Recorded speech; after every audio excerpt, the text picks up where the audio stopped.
Bismillahirrahmanirrahim. Assalamualaikum warahmatullahi wabarakatuh. Alhamdulillah wassalatu wassalamu ala man la nabiyya ba'dah wa ala alihi wa sahbihi wa man ittaba'a hudah.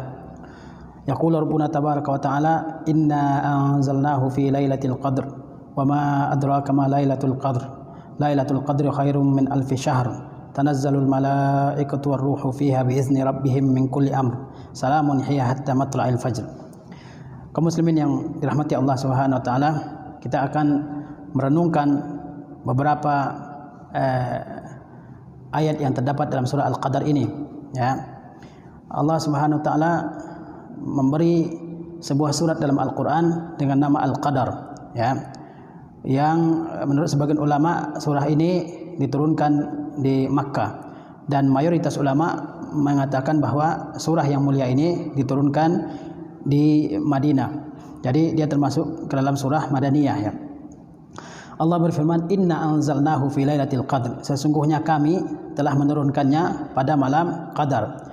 Sesungguhnya kami, disebut kata kami adalah untuk ta'zim, untuk mengagungkan, untuk memuliakan, ya.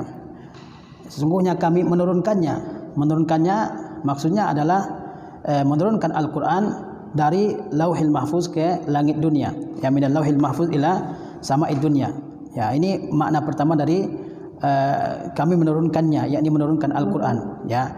Ulama mengatakan bahwa tempat kembalinya dhamirhu inna anzalnahu, ya, tempat kembalinya adalah kepada Al-Qur'an, ya. Meskipun Al-Qur'an tidak disebutkan kata Al-Qur'an sebelumnya, tapi semua orang sudah maklum bahwa yang dimaksud adalah Al-Qur'an, ya. Sungguhnya kami telah menurunkannya, yakni menurunkan Al-Qur'an, ya. Turun dari mana? Yaitu turun dari Lauhil Mahfuz ila sama'id dunia. Ini tafsir pertama. Turunnya dari Lauh Mahfuz, ya, tempat penyimpanan semua takdir makhluk, kemana? Ila sama'id dunia, ke langit dunia. Ulama yang lain mengatakan bahwa yang dimaksud adalah awal turunnya Al-Qur'an. Awal turunnya Al-Qur'an. Awal turunnya Al-Qur'an kepada Nabi SAW adalah pada malam Qadar. Dan kedua penafsiran ini adalah benar, ya, bahwa Al-Qur'an itu turun pertama kali dari Lauhil Mahfuz ke langit dunia pada malam Qadar, dan turunnya Al-Qur'an dari Lauhil Mahfuz kepada Rasulullah SAW juga di malam Al-Qadar, ya. Turunnya Al-Qur'an untuk pertama kali kepada Rasulullah SAW juga terjadi di malam Qadar. Inna anzalnahu fi lailatul qadri. Sungguhnya kami menurunkannya pada malam Qadar. Disebut malam karena malam itu lebih tenang, lebih jernih, lebih bersih, lebih sejuk untuk beribadah kepada Allah Subhanahu wa taala. Oleh sebab itu Allah Subhanahu wa taala mengistimewakan malam daripada siang, ya. Kemudian juga Allah mengatakan Al-Qadar.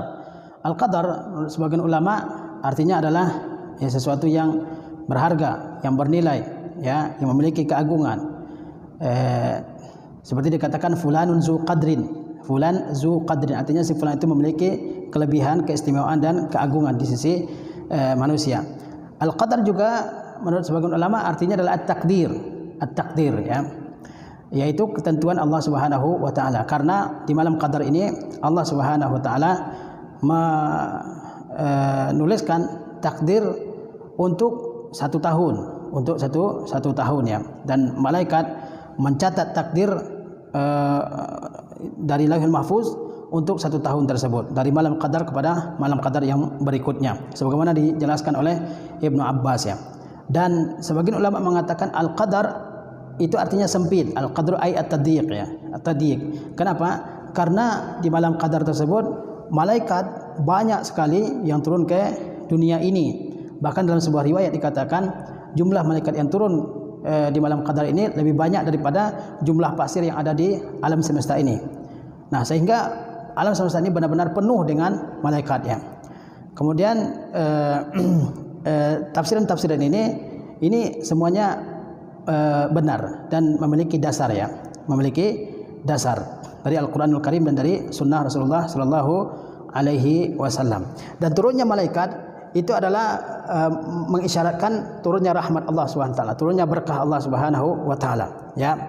Kemudian malaikat ini turun, ya, ke langit dunia adalah untuk membawa perintah Allah Subhanahu wa taala. Sebagaimana Allah berfirman, "Tanazzalul malaikatu war ruhu fiha biizni rabbihim min kulli amr." Ya, malaikat dan juga ar-ruh ya, turun pada malam tersebut membawa setiap perintah dari Rabb kita, dari Rabbnya, yaitu Allah Subhanahu wa taala. Tanazzalu artinya turun secara berangsur-angsur. Jadi malaikat itu mulai dari terbenamnya matahari malam qadar sampai hilangnya fajar, yaitu dengan habisnya waktu malam, itu malaikat turun secara berangsur-angsur ke dunia ini, membawa rahmat, membawa berkah, membawa kebaikan dari alam, untuk alam semesta ini. Tanazzalul malaikatu warruhu, para malaikat turun, dan ar-ruh adalah Jibril alaihi salam.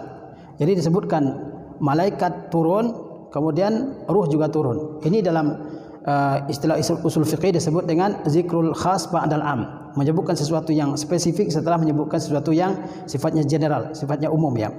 Dan tujuannya adalah untuk tasyrif, untuk pemuliaan. Jadi malaikat-malaikat turun dan juga Jibril turun. Ar-ruh itu artinya Jibril, ya. Seperti Allah berfirman, nazala bihir ruhul amin. Yang menurunkan Al-Quran itu adalah ar-ruh al-amin. Malaikat Jibril disebut dengan ar-ruh karena apa yang dibawanya berupa wahyu itu adalah sebab kehidupan. Sebab apa? Sebab kehidupan hati, yaitu Al-Quranul Karim. Al-Quranul Karim itu adalah sebab hidupnya hati, sehingga yang membawanya disebut dengan ar-ruh, ya. Nah, tanazzalul malaikatu war-ruhu fiha biizni rabbihim. Pada malam qadar itu malaikat dan ruh, yaitu Jibril, turun membawa perintah Allah Subhanahu wa taala, ya. Kemudian Allah mengatakan perintah Allah Subhanahu wa taala ini, ulama menjelaskannya sebagai al-amru al-kauni, ya, yaitu ketetapan Allah Subhanahu wa taala yang akan berlaku di alam semesta ini, ya. Baik yang bentuknya adalah kebaikan ataupun keburukan, baik bentuknya musibah ataupun yang lainnya, ya. Kemudian Allah Subhanahu wa taala berfirman, salamun hiya hatta matla'il fajri. Keselamatanlah, ya. Sebagian ulama mengatakan maksudnya adalah malaikat mengucapkan selamat kepada orang-orang yang beriman, ya. Jadi malaikat mengucapkan salam kepada orang-orang yang beriman. Ada lagi yang menafsirkan bahwa yang maksud dengan salam adalah bahwa malam tersebut selamat dari kemukaan Allah Subhanahu wa taala, karena begitu banyaknya orang yang bermunajat, yang beribadah, yang berdoa, yang salat kepada Allah Subhanahu wa taala, ya. Sehingga apa? Sehingga malam tersebut selamat dari kemurkaan Allah Subhanahu wa taala, dan malam tersebut penuh dengan berbagai macam ibadah hamba Allah Subhanahu wa taala yang mereka lakukan dan diterima oleh malaikat dan diserahkan kepada Allah Subhanahu wa taala. Sampai kapan malam qadar? Sampai terbitnya fajar. Salamun hiya hatta matla'il fajar. Ketika fajar sudah habis, maka malaikat yang turun ke langit dunia ini semuanya kembali ke tempat mereka, yaitu di langit. Maka itulah keistimewaan dari malam qadar ini, ya. Malam turunnya Al-Qur'an untuk pertama kali.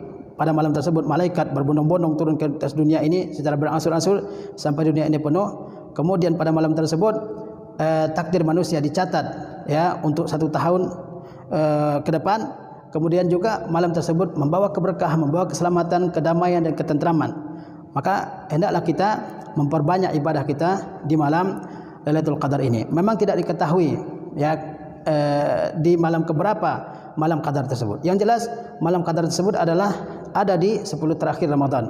Kata Rasulullah SAW, iltamisuha fil ashril awakhir min Ramadan. Carilah malam qadar itu di 10 hari terakhir Ramadan.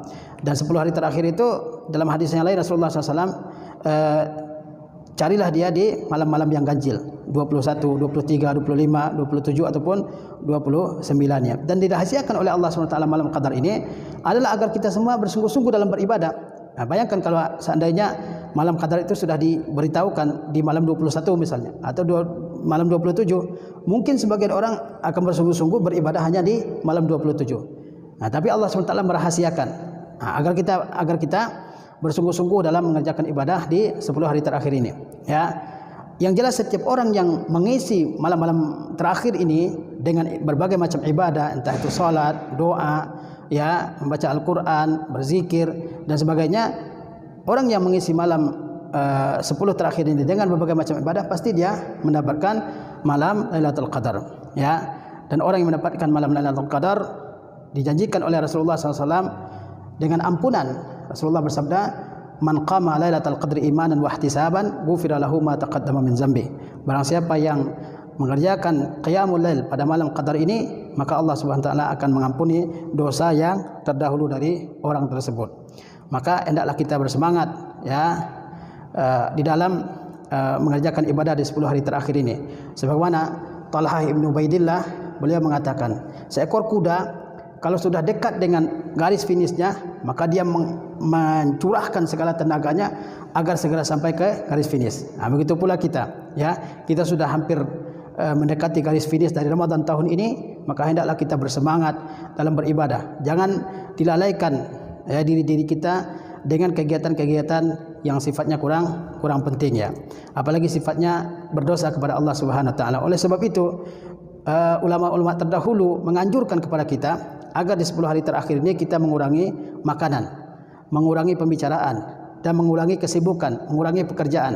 Dan hendaklah kita berkonsentrasi beribadah di 10 hari yang terakhir ini. Mudah-mudahan Allah SWT mempertemukan kita dengan malam Lailatul Qadar, sehingga kita menjadi seorang hamba yang diampuni dosa-dosanya, yang diberkahi hidupnya, dan diberikan kebahagiaan dalam kehidupan di dunia dan di akhirat. Wassallallahu ala nabiyina Muhammad wa ala alihi wasahbihi wasallam. Wassalamualaikum warahmatullahi wabarakatuh.